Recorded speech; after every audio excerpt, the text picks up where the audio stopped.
baptême. Un jour de joie pour plusieurs d'entre nous et je pense pour chacun d'entre nous. Mais j'ai une question quand même qui est venue un peu dans mon cœur, c'est cette question, en quoi notre vie de chrétien est différente de la vie des autres personnes? En quoi on remarque la différence entre un chrétien et un non-chrétien? Et la chose la plus, on va dire, la plus visible, extérieure, la plus simple qu'on pourrait se dire, c'est simplement le baptême. Les chrétiens, c'est ceux qui se sont fait baptiser. Et il me semble que la suite de notre vie chrétienne est en fait calquée aussi sur le baptême, sur cet acte qu'est le baptême. Et les actes qu'on va poser par la suite, nos œuvres qu'on va poser par la suite dans la vie chrétienne, vont être un peu comme le reflet, le miroir de ce moment, de cet acte premier de la vie chrétienne qu'est le baptême. Et j'aimerais qu'on voit ensemble quelques points par rapport au baptême, qu'on puisse comprendre ce qui va se passer aussi par la suite, et j'espère qu'on va pouvoir se l'appliquer à nous-mêmes aussi, aux actes qui sont justement ces miroirs dans notre vie chrétienne, de ce premier acte de la vie chrétienne qui est le baptême. Premier point qu'on va voir, c'est que le baptême manifeste visiblement notre union à Christ. C'est ce que dit notre confession de foi. Notre confession de foi à l'UFT dit ceci. Nous croyons que le baptême est un témoignage public de notre appartenance à Christ et un signe de l'ensevelissement et de la résurrection avec Jésus-Christ. Vivre en lui une vie nouvelle. Il ne s'agit pas d'un sacrement conférant le salut. C'est ce que dit confession de foi de l'Église réformée en Tunisie. Le baptême ne sauve pas. Et le brigand sur la croix est là pour nous le rappeler aussi. Mais le baptême, s'il ne sauve pas, il manifeste que j'ai été sauvé. Le baptême est donc un acte exprimant extérieurement, visiblement, ce que j'ai vécu intérieurement et aussi antérieurement. Donc le baptême, ça manifeste extérieurement ce que j'ai avant vécu dans mon cœur. J'ai cru à Jésus dans mon cœur et je le manifeste visiblement devant les autres, devant l'Église, devant mes amis. Il n'est pas étonnant de voir alors que dans la Bible, le baptême est lié avec plusieurs réalités très profondes, des réalités spirituelles profondes. Le baptême est lié avec la nouvelle naissance, le baptême est lié avec le pardon des péchés, la circoncision du cœur, l'inclusion dans l'Église, beaucoup de réalités profondes qui, en fait, se lient avec la conversion, tout simplement. La circoncision du cœur, le pardon des péchés, tout ça, c'est la conversion. Le baptême est très lié avec la conversion. Et une des réalités les plus profondes qui est manifestée dans notre confession de foi, c'est le fait que le baptême est lié avec notre union avec Jésus-Christ. Le baptême montre que je suis uni à Jésus-Christ dans sa mort, quand je descends dans l'eau, et dans sa résurrection, quand je remonte de l'eau. Je montre à travers le baptême que je suis uni avec Jésus-Christ. C'est ce que dit Romains 6, versets 3 et 4. Ne savez-vous pas que nous tous qui avons été baptisés pour Jésus-Christ, c'est en relation avec sa mort que nous avons été baptisés. Nous avons donc été ensevelis avec lui par le baptême en relation avec sa mort, afin que, comme le Christ a été ressuscité d'entre les morts par la puissance glorieuse du Père, nous aussi, nous menions une vie nouvelle. C'est ce texte qui est la base, vous voyez un peu, de la confession de foi de l'UFT. Mais si c'est important de dire que c'est notre union avec Jésus-Christ, c'est l'union avec Jésus-Christ qui est manifestée dans le baptême, cette mort et cette résurrection, c'est important aussi de dire que c'est l'union personnelle. C'est pas juste une union générale comme ça. C'est parce que moi, personnellement, j'ai choisi de m'unir à Jésus-Christ. J'ai fait la démarche de demander le baptême. Donc c'est une union personnelle avec lui. Parce que le baptême aboutit à une vie nouvelle, comme on le voit dans ces versets. Et si vous lisez la suite de Romains 6, versets 12, 13, ça montre cela. Ça montre que c'est une union qui aboutit à une vie nouvelle. Si nous sommes unis avec Jésus-Christ, c'est pour avoir une vie nouvelle. Et donc ce mot personnel semble impliquer l'importance de la foi. Et c'est notre deuxième point. Le baptême est lié dans l'Écriture avec la foi. Le baptême, c'est la réponse de l'homme, la foi, la réponse de l'homme à la grâce de Dieu. On ne devrait jamais réduire la foi à une simple conviction intérieure. La foi, c'est une conviction intérieure, c'est vrai. Mais elle doit se manifester toujours visiblement, extérieurement. C'est ce que nous dit Jacques. Jacques 2, verset 17, il en est ainsi de la foi, si elle reste seule, sans se traduire en acte, elle est morte. La foi doit se traduire en acte. La foi est intérieure, mais elle doit se manifester extérieurement. Et c'est ça le symbole du baptême. L'un des premiers actes extérieurs de la foi, c'est le baptême. C'est un des premiers actes qui dit « Je veux, Seigneur, pas simplement te garder dans mon cœur, pas simplement te prier tout seul à la maison, mais je veux manifester aux autres, visiblement, que je veux t'obéir. » Et je le fais à travers le baptême. Plusieurs textes nous montrent donc ce lien entre le baptême et la foi. Quelques textes qu'on voit ensemble. Il y a là 3, versets 26-27. Maintenant, par la foi en Jésus-Christ, vous êtes tous fils de Dieu. Car vous tous qui avez été baptisés pour le Christ, vous vous êtes revêtus du Christ. Colossiens 2, verset 12. Vous avez été ensevelis par le baptême et c'est aussi dans l'union avec lui que vous êtes ressuscités avec lui par la foi en la puissance de Dieu qu'il a ressuscité des morts. D'après 1 Pierre 3, 21, le baptême ne consiste pas à laver les impuretés du corps, mais à s'engager, c'est-à-dire avoir la foi, prendre un engagement, à s'engager envers Dieu avec une conscience pure. Et au final, Ephésiens 4, verset 5, il y a un seul Seigneur, une seule foi, un seul baptême. On voit donc souvent la foi et le baptême sont des termes qui sont souvent ensemble dans l'Écriture. Donc d'après nos 2 premiers points qu'on a vus ensemble, on peut conclure que le baptême manifeste extérieurement, visiblement, notre union à Christ, et cela par un acte de foi. Le baptême, c'est un acte de foi. Mais j'aimerais qu'on puisse ensemble essayer de préciser un peu les choses. Si ça veut dire que le baptême est un acte de foi, mais qu'est-ce que ça veut dire concrètement que le baptême est un acte de foi? C'est important de comprendre cela, parce que si on comprend le sens du baptême et le fait que c'est un acte de foi, je pense que tous nos actes chrétiens par la suite sont reliés à cet acte du baptême. Ils doivent être aussi des actes de foi. Donc comprenons un peu ce que ça veut dire, des actes de foi.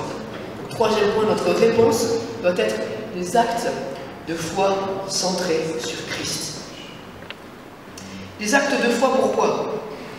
Le baptême, on a dit que c'était le premier acte de foi, le premier acte d'obéissance. Mais on sait que ça ne doit pas s'arrêter là. Ça ne doit pas s'arrêter là. Après ce premier acte d'obéissance qui est le baptême, il y a, j'espère, beaucoup d'autres actes d'obéissance qui vont suivre. Nous devons continuer d'obéir par la foi dans la suite de notre vie chrétienne. C'est ce que montre, par exemple, le deuxième commandement que Jésus nous a laissé avec le baptême, la Sainte Seine. La Sainte Seine qui se répète, pas comme le baptême. Le baptême, une fois pour toutes, j'ai été uni à Jésus-Christ, mais la Sainte Seine qui se répète, ma communion avec Jésus se renouvelle. Ma communion se renouvelle. Je me suis uni à Christ, et ma communion maintenant se renouvelle avec lui. Donc le baptême et la Sainte Seine sont des actes d'obéissance. Le baptême comme premier acte d'obéissance, et la Sainte Seine comme une obéissance renouvelée dans la vie chrétienne. Ce sont des réponses humaines à la grâce de Dieu. Dieu nous a fait grâce de croire en lui, de nous unir à lui, et donc je réponds par le baptême. Dieu nous fait grâce de continuer cette communion avec nous dans notre vie chrétienne, et nous répondons par la Sainte Seine. Et notre réponse elle-même est une grâce. Dieu nous fait grâce, et nous répondons par grâce, par la foi. Et ces réponses, ces actes de foi que nous avons, doivent être centrés sur Christ. Le baptême et la Sainte Seine manifestent notre dépendance à Christ. Ce n'est pas une réponse qui est centrée sur nous, le baptême et la Seine, ou nos actes chrétiens, mais c'est une réponse qui est centrée sur Jésus. Dans le baptême, dans la Sainte Seine, nous parlons de Jésus. Nous nous centrons sur Jésus. Le baptême n'a pas pour symbole d'aller dans l'eau et de commencer à se frotter. Pourquoi? Parce que l'important dans le baptême, c'est pas que moi-même je viens et je fais mes efforts.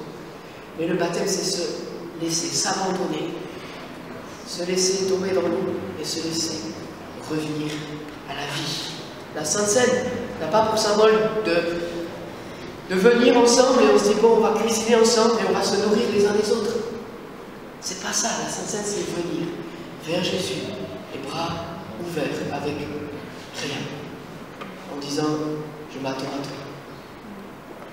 Je veux que tu me nourrisses, que tu me donnes ton pain, que tu me donnes ton vin, que ça puisse me nourrir. Moi, je viens ce matin, que ce soit par le baptême, que ce soit par la Sainte Seine, et que ce soit dans tous les actes, les œuvres que nous faisons de notre vie. Je viens les mains vides devant toi. Et je m'attends à toi. Je m'attends à ce que tu remplisses mes mains. Je m'attends à ce que tu me donnes ta grâce. Je m'attends à ta grâce. Le baptême et la scène, pour résumer, sont donc des réponses humaines à la grâce de Dieu. La grâce d'avoir été unis une fois pour toutes en Jésus-Christ, le baptême, et la grâce de vivre toujours cette communion avec Jésus, symbolisée par la Sainte Seine. Un parallèle intéressant peut être, dans 2 Rois 5, on voit le baptême, entre guillemets, le baptême de Naaman. Naaman, qu'est-ce qu'il a fait? Naaman, il avait la lèpre, et Naaman, il allait vers Élisée, parce qu'il savait que c'était un grand prophète, il avait entendu ça, pour pouvoir être guéri. Et Élisée lui a dit, c'est simple, c'est pas très compliqué, pour pouvoir être guéri, tu te plonges simplement dans l'eau cette fois, il n'y a pas de problème, il suffit de te plonger dans l'eau. Mais Naaman, il n'est pas content. Naaman, il n'est pas content, pourquoi? Parce qu'il se dit, mais c'est beaucoup trop facile. Donne-moi une chose un peu plus dure à faire. Je veux faire mes efforts. Je veux montrer que, je sais pas, dis-moi de, prier à genoux pendant 7 jours. Donne-moi de jeûner au moins pendant quelques semaines. Donne-moi de, je sais pas, de faire plus d'efforts. C'est trop facile. Et son serviteur, et là il te montre quelque chose de très simple. Pourquoi tu ne le fais pas? Et souvent nous sommes comme ces Naaman. On s'imagine qu'on va vers Dieu et qu'on doit faire des efforts. Avoir la foi, tu dois juste avoir la foi? Non, pas juste avoir la foi pour être sauvé. Il faut quand même ajouter un peu, il faut avoir une vie quand même correcte. C'est pas que la foi, on n'est pas sauvé. C'est trop simple, être sauvé que par la foi en Jésus. Non, il faut qu'on ajoute des jeûnes, des prières. Il faut ajouter des choses. Le baptême signifie cela, notre union avec Jésus. Je viens devant Jésus, les mains vides. Seigneur, je m'attends à toi. Je n'ai rien, j'ai besoin de toi. Viens me nourrir, viens m'aider, donne-moi la foi. Quelques applications pratiques pour finir. Dans la pratique, ce que nous avons dit a une grande importance. Notre vie chrétienne, comme on l'a dit, doit être différente de la vie des autres personnes.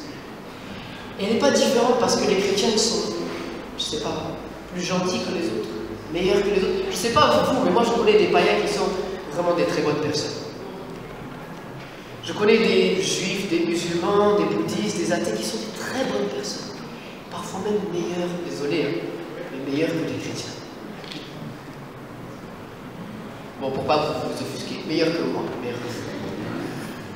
Parfois même meilleurs que moi.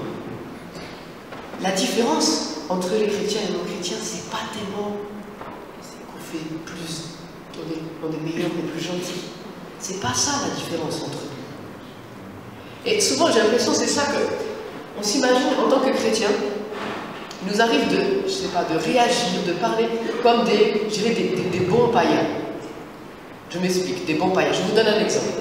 Là, la semaine dernière, non, c'était cette semaine, je suis allé visiter quelqu'un qui était vraiment en train de déprimer. C'était vraiment dur pour elle. Elle est dans une période difficile. Et elle était en train de déprimer. Vous savez ce que quelques chrétiens lui ont dit? Les chrétiens lui ont dit non, il faut du courage. Tiens ferme, sois un peu plus, essaye de persévérer, et un peu plus de courage, ne te laisse pas abattre, ça ira mieux demain. En gros, des trucs que vraiment on n'a pas envie d'entendre dans ces moments-là.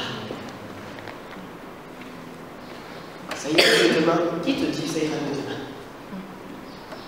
Il faut faire plus d'efforts. Mais ça, je sais. Merci.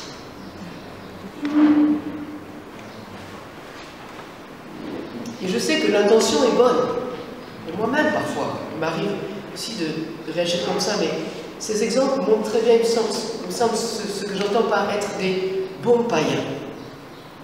Notre solution à nous, en tant que chrétiens, notre solution à nous n'est pas seulement de persévérer, de redoubler d'efforts. Notre solution, c'est pas de dire juste ça ira mieux demain alors qu'on n'en sait rien. Notre solution à nous, c'est le Christ. Notre solution à nous, c'est Jésus. Face à une telle situation, une situation d'une personne qui est déprimée, je ne vais pas essayer de minimiser sa souffrance. Ou de dire non, allez, laisse ta souffrance de côté, juste parce que moi, je me sens mal quand je suis face à quelqu'un qui souffre, je ne sais pas quoi dire. Alors je dis non, mais c'est pas grave, tu sais, il y en a qui souffrent plus que toi. Non! Ce qui est important, c'est sa souffrance à elle. Elle est en train de souffrir. Elle est là devant moi. Je ne vais pas minimiser sa souffrance. Je ne vais pas dire que c'est pas grave, mais tu dois faire plus d'efforts. Lui, elle souffre. Elle a le droit de souffrir. Mais ce que je vais faire, c'est que je ne vais pas lui dire tu ne dois pas crier, tu ne dois pas souffrir, mais que tes cris se tournent vers Christ. Que ta souffrance, tu la vis, mais avec une espérance. Et ce n'est pas contradictoire. Et ce n'est pas contradictoire de vivre la souffrance avec l'espérance. Ce n'est pas contradictoire de vivre la tristesse avec la joie. En tant que chrétien, ce n'est pas contradictoire. On peut vivre les deux en même temps. Christ nous écoute. Et ce qui est plus magnifique dans cela, c'est justement en agissant ainsi. En se disant, je n'y arrive pas, je ne peux pas, mais je viens m'inviter devant toi, Seigneur. Je m'attends à toi. C'est justement en agissant ainsi, en recevant par la foi la grâce de Dieu, que Dieu est glorifié. C'est en agissant comme ça que Dieu est glorifié. C'est quand je viens devant Christ les mains vides que Dieu est glorifié. Pourquoi? Parce que si je viens devant Christ les mains vides, je me dis c'est toi seul qui peux me donner. C'est toi seul qui peux me donner ce dont j'ai besoin. Et tu es glorifié parce que tu es celui qui donne suprêmement. Et tu es glorifié parce que moi, je ne peux rien te donner en retour. Mon acte, mon œuvre à moi, c'est de venir devant toi et de m'attendre à toi. C'est ça mon œuvre. C'est la foi. Psaume 50, verset 15. Appelle-moi au jour de la détresse, je te délivrerai et tu me glorifieras. Comment tu me glorifieras? En me servant, en faisant plein d'œuvres? Non. Comment tu me glorifieras? Appelle-moi au jour de la détresse. Voilà ce qui me glorifie. Quand tu viens devant moi, tu dis, je n'y arrive pas, je ne peux pas, j'ai besoin de toi. La foi, des actes de foi, voilà ce qui glorifie le Seigneur. Le problème, c'est pas tellement dans tout cela le fait de faire des efforts qui n'est pas une bonne chose. Faire des efforts, c'est une bonne chose. Mais le problème, c'est vers où sont dirigés tes efforts. Des efforts pour faire toujours mieux ou des efforts pour t'accrocher à Jésus? Des efforts pour demeurer en Christ.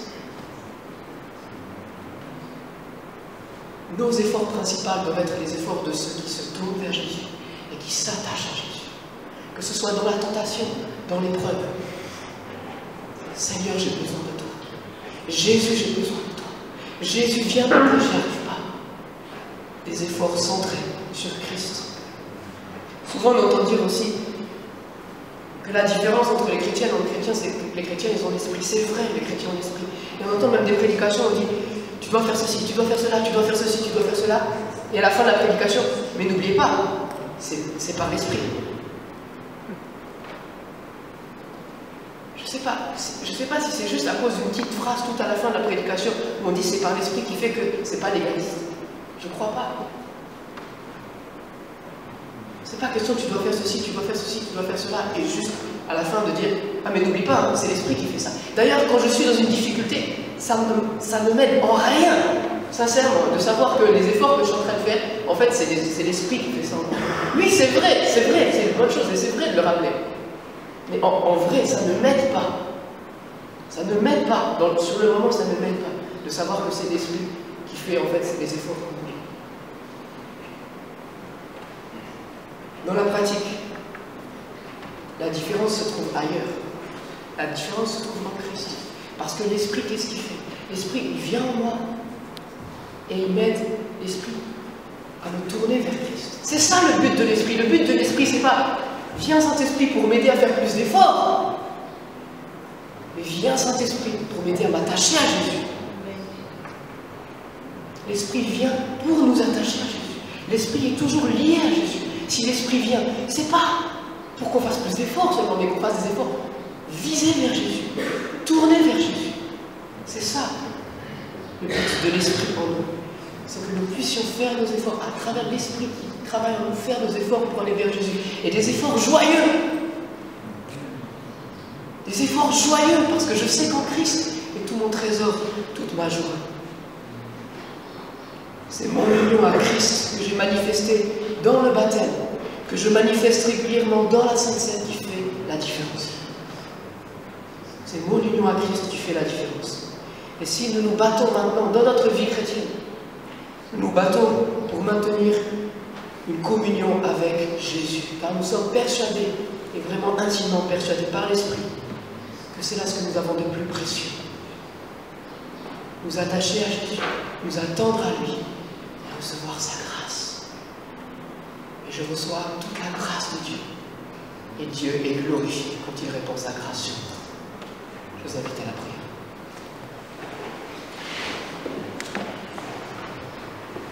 Seigneur, ce matin, je prie vraiment que ton esprit puisse nous convaincre de faire des actes de foi centrés sur Jésus. Ton esprit puisse nous convaincre, Seigneur, si nous ne sommes pas baptisés, que tous nos efforts ne servent à rien. Et que la seule chose dont nous avons besoin, c'est de venir devant toi et te demander ton aide. Te demander de venir circoncire nos cœurs, te demander de venir changer nos vies, et que nous puissions ensuite manifester par le baptême. Et Seigneur, si ce matin il y a des personnes qui sont là et qui sont déjà baptisées, Seigneur, mais qui luttent avec un péché, qui luttent dans des moments d'épreuve et de détresse, de difficulté, à prier à cette puissions nous rappeler, Seigneur, que ton esprit nous aide pas seulement à lutter plus fort, mais que ton esprit nous amène à nous attacher à Jésus. Que ton esprit nous amène à recevoir ta grâce, à nous mettre à genoux devant toi et par la foi te dire, les mains vides devant toi, viens Seigneur. Remplis mes mains, remplis mon cœur. Seigneur, vraiment que tu puisses nous aider, Seigneur Jésus, à utiliser tous les moyens que tu mets à notre disposition pour grandir dans la grâce. Tous les moyens comme le baptême, la scène, la lecture de ta parole, la prière, tous ces moyens qui sont centrés sur Jésus et qui font ta gloire. Prions au nom de Jésus-Christ. Amen. Merci.